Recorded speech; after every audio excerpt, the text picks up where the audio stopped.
So hi guys, welcome back to पाखिन blog. तो आज मैं आपको दिखाने जा रही हूँ 1 सेकंड, पण यावेळेस मी मराठीमध्ये बोलणार, हिंदीमध्ये नाही बोलणार। आता तुम्ही लोक शॉक की मला मराठी कशी येते। तर माझी मम्मी आहे महाराष्ट्रीयन, तर मला मराठी ऑब्वियसली येते।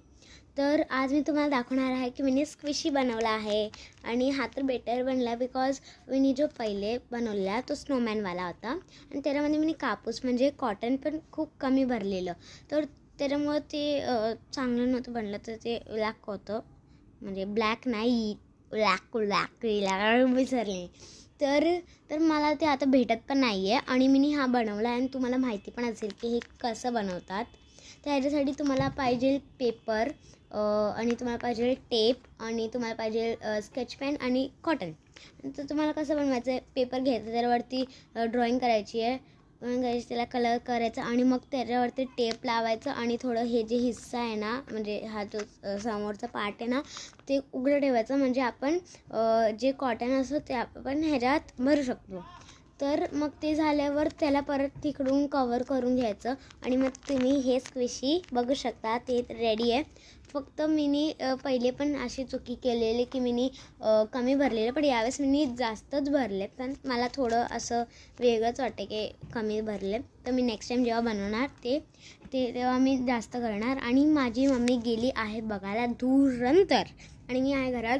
तर माझी मम्मी गेली धुरंधर बघायला, तर मम्मीला मी बोललं की तुम्ही या जेव्हा तुम्ही लोक येणार तू तेव्हा कॉटन घेऊन या, म्हणजे मी अजून बनवेल।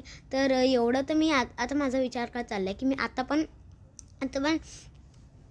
स्क्विशी बनवेल आता पण मी तर म्हणजे मी आता स्क्विशी बनवेल।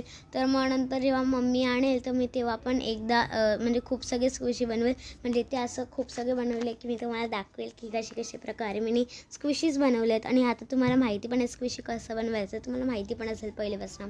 तर माझी मम्मी जेव्हा येईल तेव्हा शायदच घेऊन येईल, माहीत नाही, मम्मीचं लक्षात असेल या नाही। तर आजचा व्हिडिओ फक्त एवढ्यासाठीच होता की म्हणजे हे जे स्क्विशी मी बनवलं आहे। आणि तुम्ही इकडं जे बघू शकता आहात की इकडं मला नोजला काहीतरी झालं आहे, तर ते काय झालं, माझं आहे ना नख आहे ना गलतीने इकडं लागला, तर मग तिकडं थोडं दुखलं, लागलं, मला रक्त येत होतं, पण काय नाही एवढं काय त्याच्यात, एकदम छोटंसं झालं। एकदा लहानपणी मला एवढं गुडघा एकदम फुटलेला माझं एकदम, तेव्हा हे खूप रडलेली, मला खूप हे आलं, मी एकदम लहान होती, छोटी होती तेव्हा। तर एवढं तर काय गुडघा फुटला आहे एवढं काय त्याच्यात। म्हणून आजचा व्हिडिओ इकडंच आपण एंड करू आणि तुम्ही परत माझे व्हिडिओ बघत राहा। Bye bye.